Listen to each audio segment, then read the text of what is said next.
très heureux de pouvoir partager encore la parole de Dieu ensemble et qu'on puisse l'ouvrir et essayer de comprendre ce que Dieu veut nous transmettre au travers de sa parole.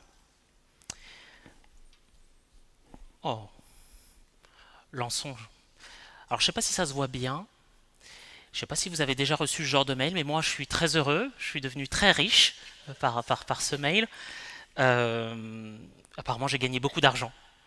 680 000 euros et il faut absolument que j'envoie un mail vite, vite, vite pour pouvoir le récupérer. Bien sûr, c'est faux. Vous recevez ça régulièrement dans vos boîtes spam. Le but, c'est pas vraiment de me donner de l'argent, mais de récupérer mes informations. Pourquoi personne n'y croit à ce genre de mail? Simplement parce qu'il n'y a rien de gratuit dans ce monde. Tout se mérite. Vous devez faire des efforts pour pouvoir obtenir quelque chose. C'est toujours pareil. Pour mériter une augmentation, faut travailler un peu plus fort, un peu plus dur. Si vous voulez avoir un statut social, il faut travailler encore plus dur. Si vous voulez avoir de belles vacances, mettez de côté. Et puis on ressent quelquefois un peu d'injustice. Quand nous, on a fait des efforts supplémentaires, qu'on mérite des choses, et puis on voit par exemple un collègue avoir une promotion par copinage. On ressent un petit peu d'injustice. Quand finalement, nous on a travaillé plus dur, on est en cours, on a mis du temps de côté, on a sacrifié du temps de loisir, et puis quelqu'un arrive, oh là là, j'ai pas fait grand chose, puis il a 18. C'est désagréable, non? On a envie que nos efforts, on récupère quelque chose de ça. Et plus on travaille dur, plus on veut que nos efforts payent. Quelquefois même, on retrouve ça dans les églises. Pourquoi moi qui suis fidèle, moi qui suis toujours là, je vais tous les dimanches, je suis tout, je suis pas béni. Et puis lui là, il vient d'arriver, et puis il a ce que moi je veux. C'est injuste. Aujourd'hui, nous allons parler de mérite, d'effort et surtout de grâce. Et nous poursuivons sur le sujet des bases de la foi chrétienne exprimées lors de la réforme protestante au XVIe siècle. Le but de cette réforme était de revenir à ce que la Bible dit et de conformer nos comportements et nos vies à ce que la Bible enseigne. 5 formules pour pouvoir résumer sur quoi repose le salut de l'homme. Les 5 sola, je vous fais la traduction immédiatement. Donc sola scriptura, par l'écriture seule, sola fide, par la foi seule, sola gratia, par la grâce seule, solus Christus, par Christ seul, et soli Deo gloria, à Dieu seul soit la gloire. Aujourd'hui, nous allons traiter le sola gratia, une doctrine fondatrice de notre foi qui est parfois mal comprise parmi nous et qu'on a besoin encore de réaffirmer. La question à laquelle nous allons répondre aujourd'hui est la suivante. Comment gagner notre salut? Comment on fait? La réponse courte, par la grâce seule de Dieu. On va faire un petit peu plus long, en exposant un texte de l'Écriture, afin de montrer que comme les Écritures l'enseignent, notre salut dépend exclusivement et complètement de la grâce de Dieu, sans aucun mérite de notre part. Et je vous propose de faire une lecture. La lecture principale sera dans l'épître de Paul à Tite, au chapitre 3, du verset 3 au verset 8. On est vers la fin du Nouveau Testament, et nous allons prendre le temps de pouvoir étudier ce texte-là. Tite, chapitre 3, versets 3 à 8. Je fais la lecture.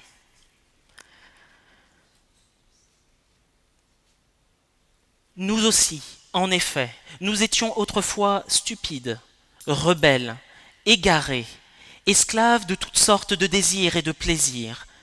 Nous vivions dans la malfaisance et dans l'envie. Nous étions odieux et nous nous détestions les uns les autres.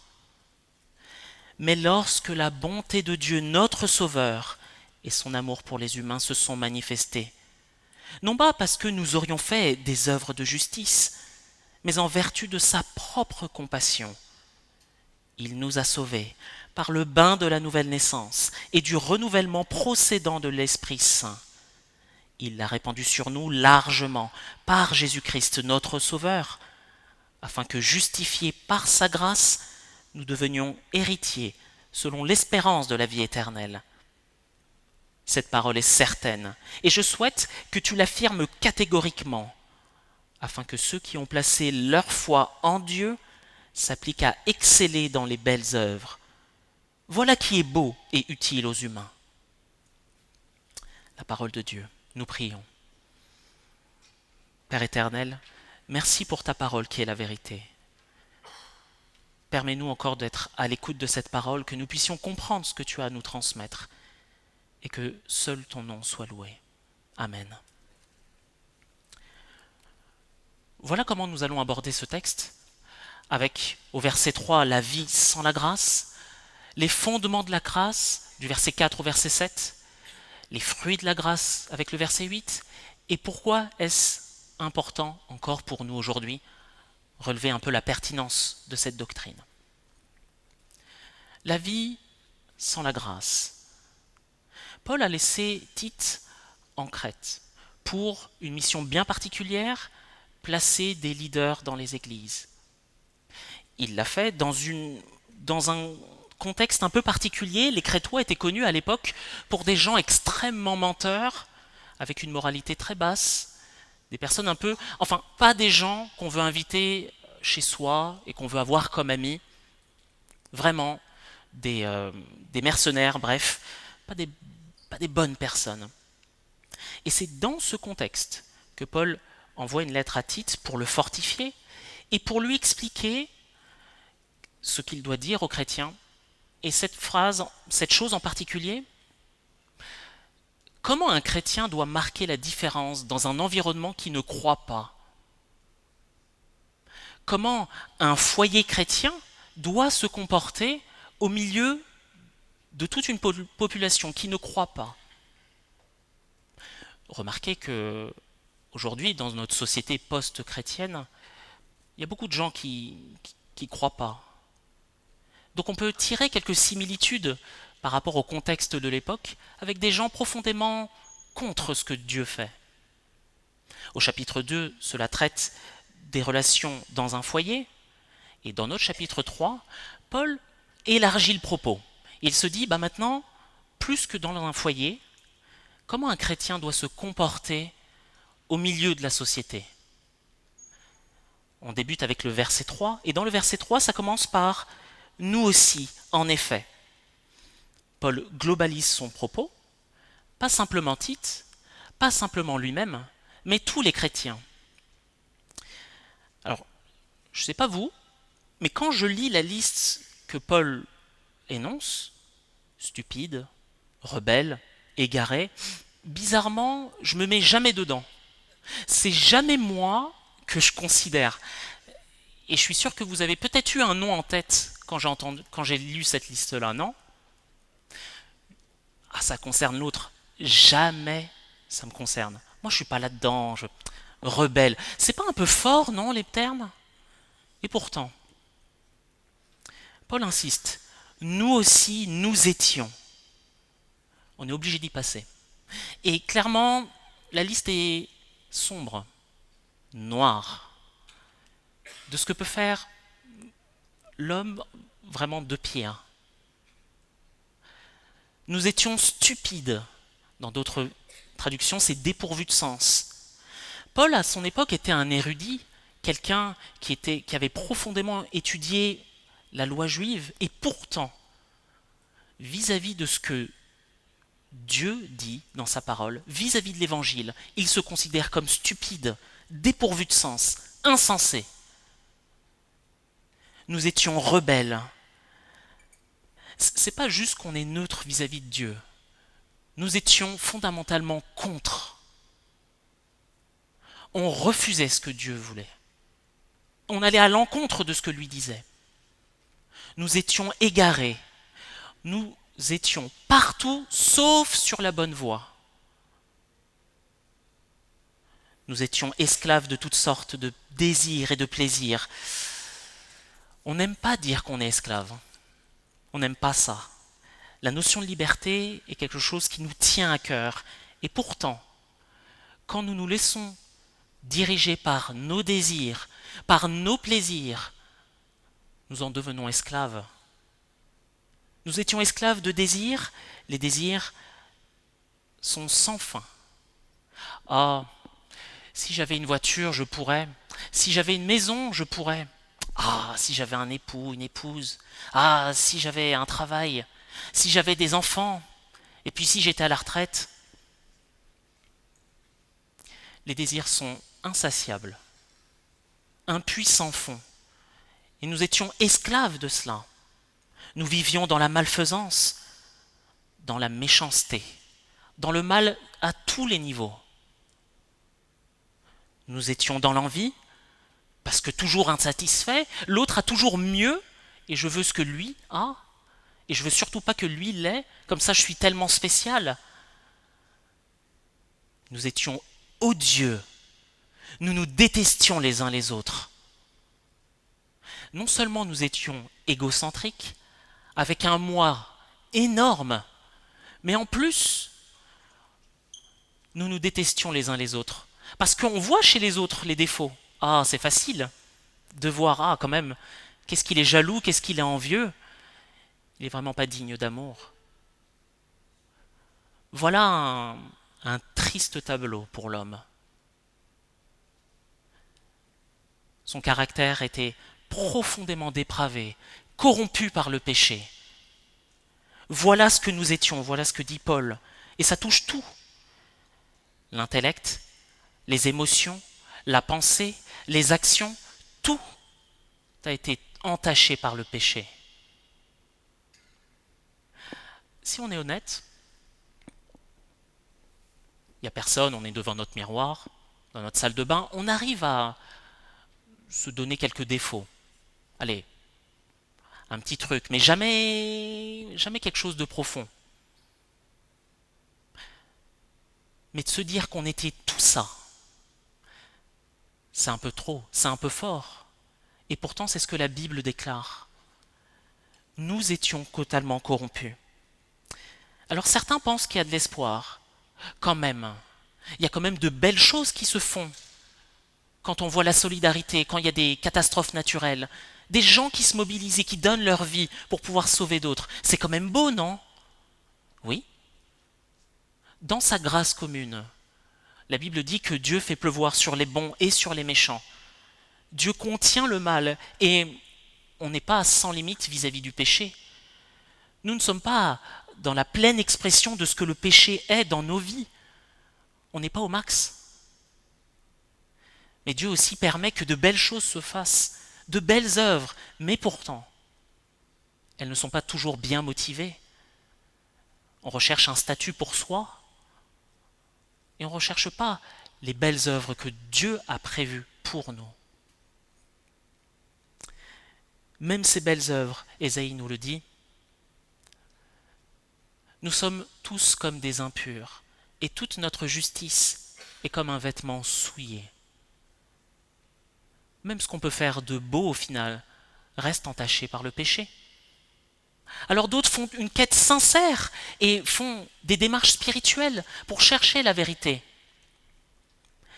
Mais sans l'intervention de Dieu dans leur vie, qui les attire à Christ, ils cherchent un Dieu qui leur ressemble, un Dieu qui cherche des offrandes, où il faut gagner son salut, son paradis, par de la pénitence, par de la souffrance, où il faut se priver de tout, ou au contraire, il faut tout profiter.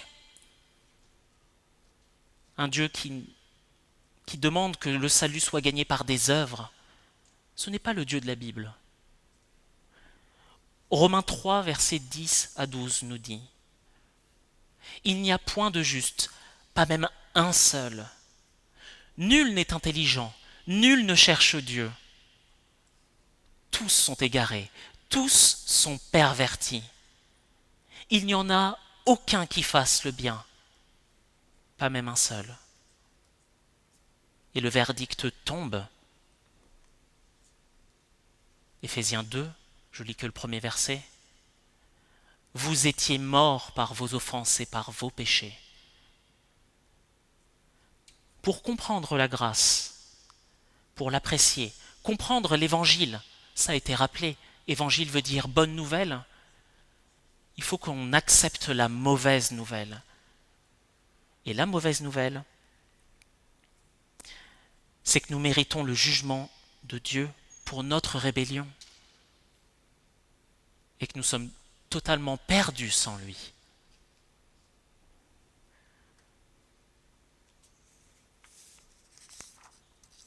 Et c'est là qu'apparaît la lumière au verset 4.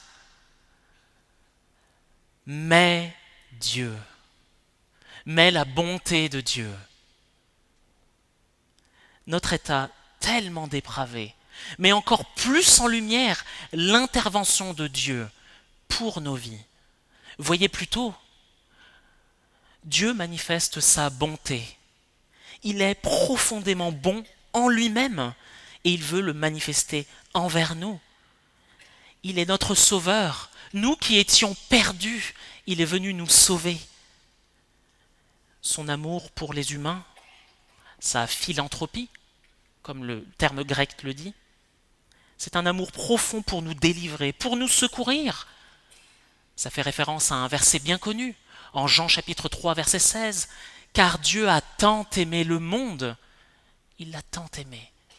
Son amour est si grand qu'il a décidé de nous sauver. » Sa propre compassion, oui, ce n'est pas par nos œuvres, mais c'est en lui-même qu'il a décidé de manifester sa miséricorde et qu'il a voulu nous sortir de là où nous étions, empêtrés dans le péché.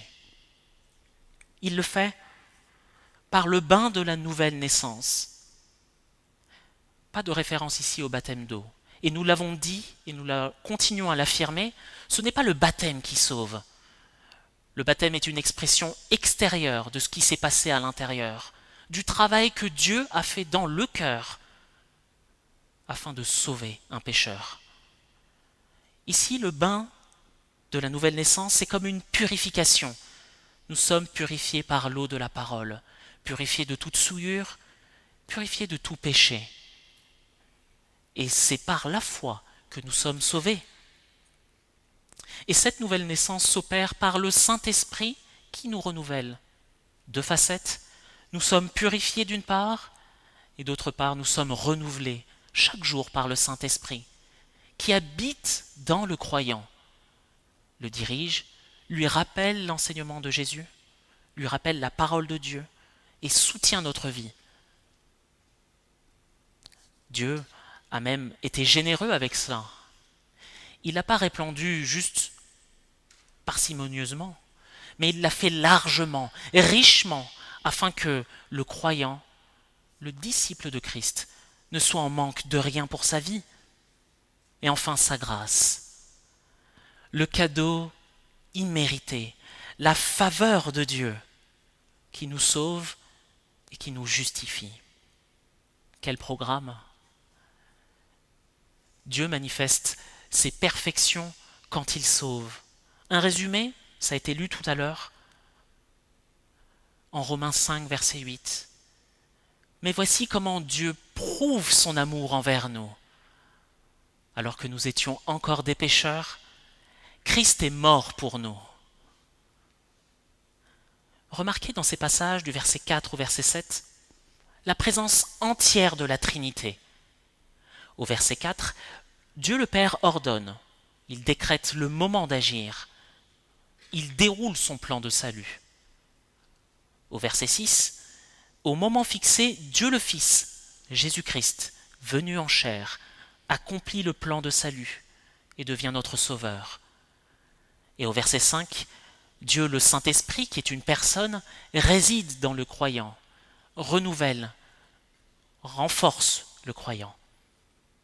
Remarquez également l'inaction de l'homme. Au verset 3, on a vu un tableau sombre de ce que l'homme fait, dans quel état il est sans la grâce. Et du verset 4 au verset 7, plus d'action de l'homme. C'est Dieu seul qui agit et qui déploie sa grâce sur les croyants. Nous devons affirmer cela, comme le dit le verset 5. Dieu n'a pas agi parce qu'il avait vu des œuvres justes en nous. Il a agi par sa propre compassion. Nous n'avons aucune œuvre à mettre dans la balance pour essayer de rééquilibrer le mal qu'on avait fait. Aucune œuvre juste, même toute une vie d'œuvre juste sans la grâce de Dieu. C'est perdu. L'honneur et la gloire reviennent à Dieu seul, qui a souverainement sauvé qui il voulait et donné sa grâce à qui il voulait. Enfin, ceux que Dieu a justifiés par sa grâce, il leur a promis un héritage, verset 7. Quel est-il? L'espérance de la vie éternelle. Une vie éternelle avec Dieu, où tout péché sera éradiqué, toute larme de nos yeux sera séchée.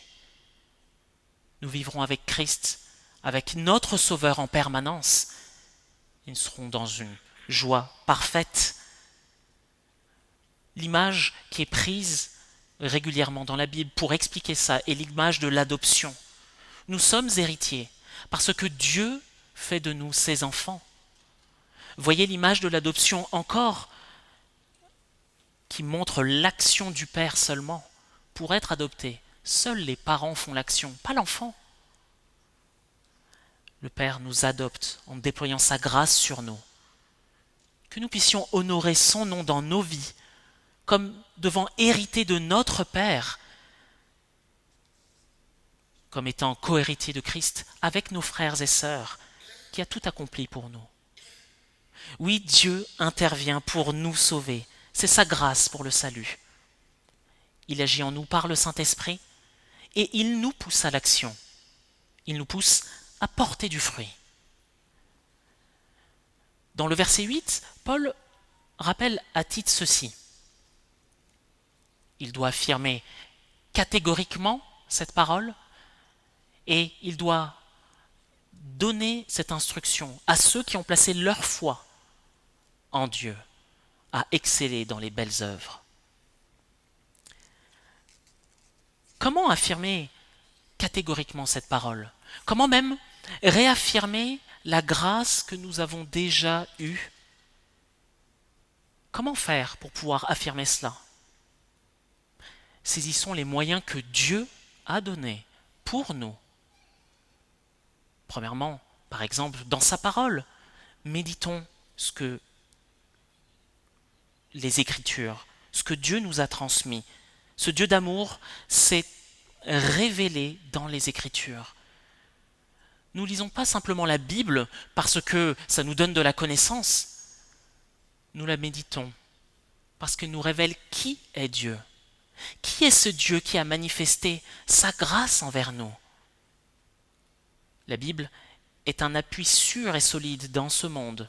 Quand tout vacille autour de nous, quand il y aura des épreuves, des tempêtes, quand même le monde nous proposera un discours séduisant pour nous détourner de la foi, nous avons besoin de revenir à l'Écriture, revenir à ce que Dieu a dit, lui qui nous a créés, lui qui nous a sauvés.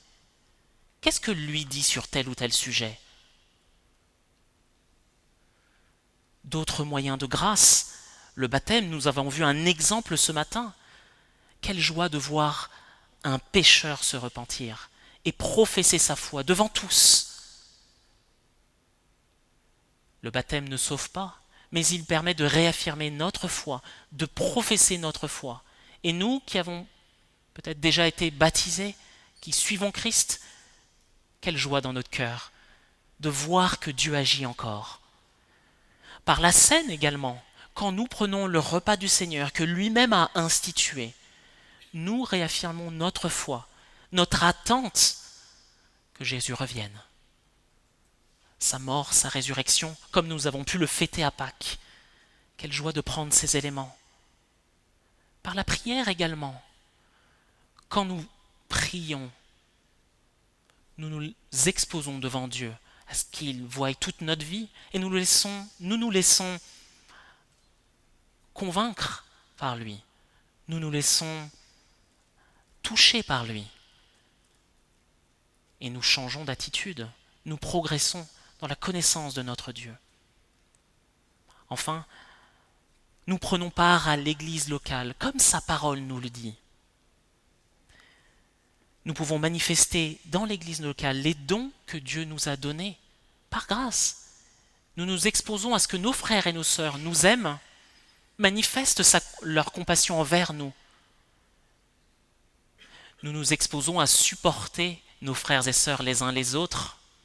Oui, nous nous exposons à ce que nous puissions grandir ensemble, bénéficier des dons et des talents des uns des autres, bénéficier de la discipline d'Église, bénéficier de l'enseignement de la parole de Dieu, afin que nous parvenions à l'unité de la foi et de la connaissance du Fils de Dieu, à la mesure de la stature parfaite de Christ. Tite doit affirmer cette doctrine, rappeler la mission à ceux qui ont placé leur foi en Dieu, à s'appliquer à exceller dans les belles œuvres. Et Paul précise ce point à raison. On pourrait se dire, si la foi, si la grâce, la foi, ça fait tout, et que j'ai plus rien à faire, alors le salut ne dépend pas de mes actions. Je peux m'asseoir tranquillement et attendre que ça se passe. C'est pourquoi Paul précise ce point. Il répond à cela que la grâce ne laisse pas un chrétien sans fruit. En effet, ceux qui ont placé leur foi en Dieu, nous avons dit que c'est Dieu qui réalise cette action dans nos cœurs. Donc, si nous avons placé notre foi en Dieu, c'est que le Saint-Esprit réside en nous, c'est que nous avons décidé de suivre Christ, c'est que donc, ce sont ses priorités qui sont dans nos vies. Notre ancienne manière de vivre n'est plus la priorité. Nous ne cherchons plus à nourrir notre péché et à rester dedans, mais nous cherchons à persévérer avec Christ. Donc si nous cherchons cela, étant guidés par le Saint-Esprit, notre souci principal est de plaire à notre Dieu. Et comme nous l'avons lu plus tôt ce matin, en Éphésiens 2, 10, nous sommes son ouvrage, ayant été créés en Jésus-Christ pour de bonnes œuvres que Dieu a préparées d'avance afin que nous les pratiquions. Oui, nos œuvres ne sont pas à l'origine de notre salut, mais elles sont les nécessaires conséquences de notre salut. Quels sont ces fruits de notre salut? Paul le dit en Tite chapitre 3, versets 1 et 2. Rappelle-leur d'être soumis aux princes, aux autorités, d'obéir, d'être prêts à toute œuvre bonne, de ne calomnier personne, d'être pacifique, conciliant, et de faire toujours preuve de douceur envers tous les humains. Ou que cette liste est difficile sans Christ, de respecter nos autorités, d'être prêt à toute bonne œuvre, d'être en tout temps pacifique, doux envers tous. Mais c'est suivre notre Seigneur, qui lui est doux et humble de cœur. C'est suivre notre Seigneur qui nous a tant aimés, nous qui étions pécheurs, et qui s'est donné pour nous. Pourquoi est-ce encore important aujourd'hui, cette doctrine qui a été redécouverte au XVIe siècle? 3 points rapides. La grâce seule, trop facile. On pourrait très bien me dire, c'est trop facile, il suffit juste de croire, et puis ça y est, on est pardonné. Je donne un exemple de ce que les Écritures affirment clairement. En Acte 16, versets 30 à 31, Paul et Silas étaient enfermés dans une prison, tout a tremblé, le geôlier allait se tuer. Il leur dit, il les fait sortir et dit, Seigneur, que faut-il que je fasse pour être sauvé? Paul et Silas répondirent, euh, fais un peu d'institut, fais quelques études, réfléchis un peu en toi-même, il faut que tu fasses de belles œuvres. Alors, va donner tous tes biens aux pauvres, travaille, essaye de faire du bien. Après, tu reviens nous voir et nous, on va évaluer. On va essayer de peser si tu as fait des belles choses. Non.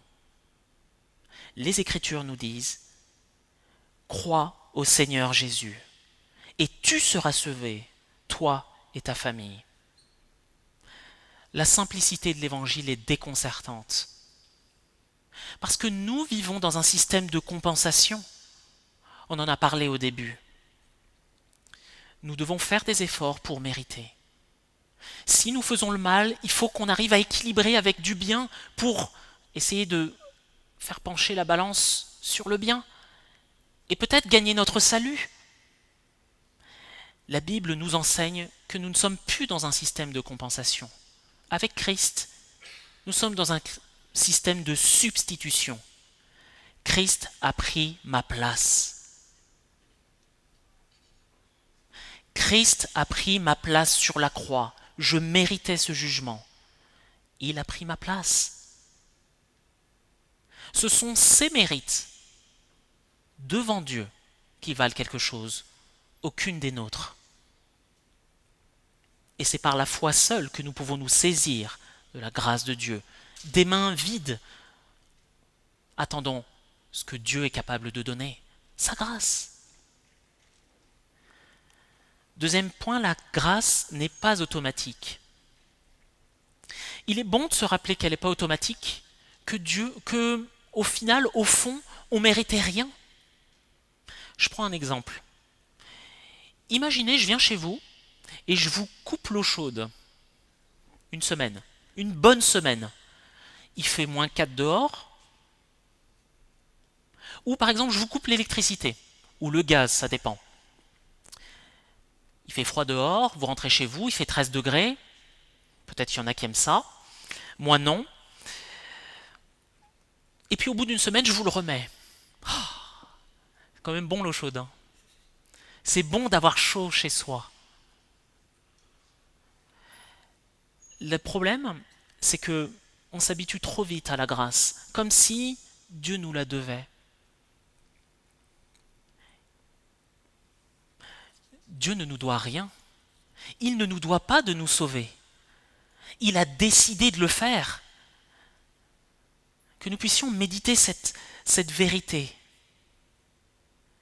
Quand on se souvient de la noirceur de notre péché, on savoure d'autant plus la grâce dans notre vie. Quand on constate combien on ne pouvait pas se sauver soi-même, Nathan a prouvé ce matin, en se faisant baptiser, qu'il ne pouvait pas se sauver lui-même. Il a prouvé qu'il avait besoin d'un sauveur extérieur à lui-même. Il a montré en lui-même, il n'était pas capable. Quand on se souvient de ça, on apprécie beaucoup plus la grâce. Oui, Dieu nous donne une espérance et nous pouvons savourer cela dès aujourd'hui. Enfin, la grâce est une source d'humilité. En nous faisant baptiser, nous admettons notre faillite spirituelle. Nous admettons que par nous-mêmes, on n'y arrivera jamais. Est-ce qu'on pense quelquefois qu'on mérite un peu ? Vous êtes peut-être chrétien depuis de longue date. Peut-être quelquefois quand vous faites des œuvres, des choses, vous pensez que vous méritez un peu. Vous pensez que finalement vous n'êtes pas si mal. On oublie vite d'où on a été tiré. D'où l'importance, quelquefois, de relire la loi de Dieu. Nous parcourons Exode et on a traité il n'y a pas si longtemps de cela les 10 commandements. C'est bon de se les rappeler. Parce que c'est la parole de Dieu, c'est important pour nos vies, mais ça nous rappelle que c'est un standard que nous ne pouvons atteindre. Sans la grâce de Dieu, nous sommes perdus. Enfin, c'est une source d'humilité, la grâce, face au monde. Paul nous le dit, nous étions comme ça. Nous étions rebelles, insensés, égarés. esclave, haïssable. Ceux qui ne connaissent pas Christ sont dans cet état spirituel. Pourtant, Dieu nous a aimés. Pourtant, Dieu nous a fait grâce. Et on ne mérite pas cette grâce. Alors, que dans nos comportements, nous puissions aimer notre prochain, lui témoigner de qui est Christ par nos actions et par nos œuvres, par notre comportement, par notre amour et notre compassion.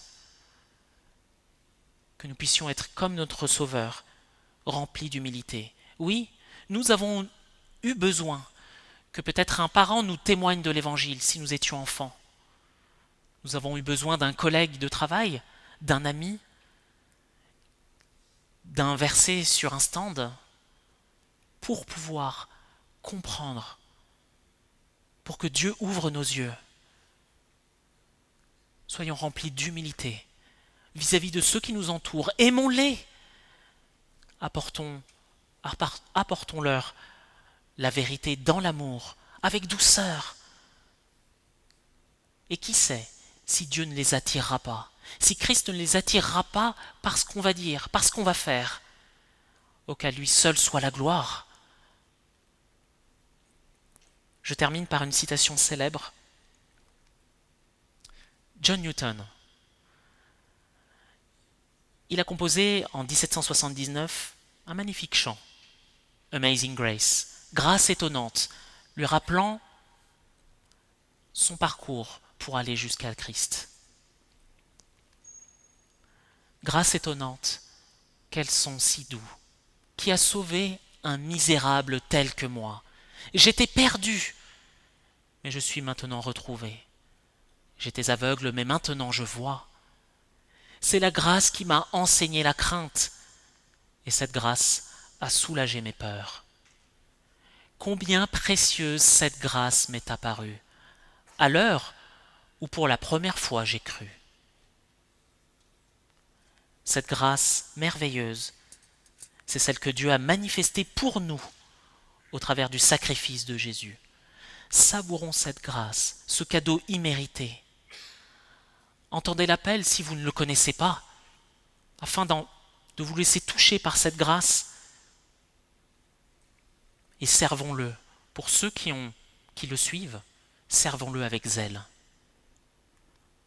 Sola Gratia, nous prions.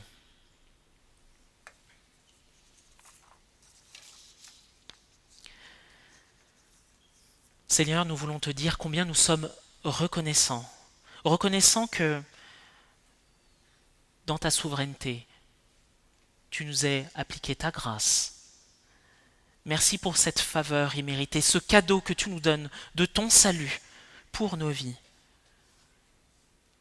Oui, nous sommes reconnaissants parce que nous ne méritons rien, encore aujourd'hui, mais tu fais de nous tes enfants, tes héritiers.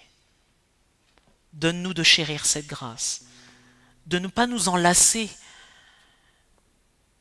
Revêt-nous d'humilité, afin que nous puissions vivre cette vie et t'honorer, que nous puissions transmettre cette parole avec vérité, avec amour pour notre prochain, que nous puissions, dans nos cœurs, te célébrer et célébrer cette grâce seule que tu nous as donnée. Amen.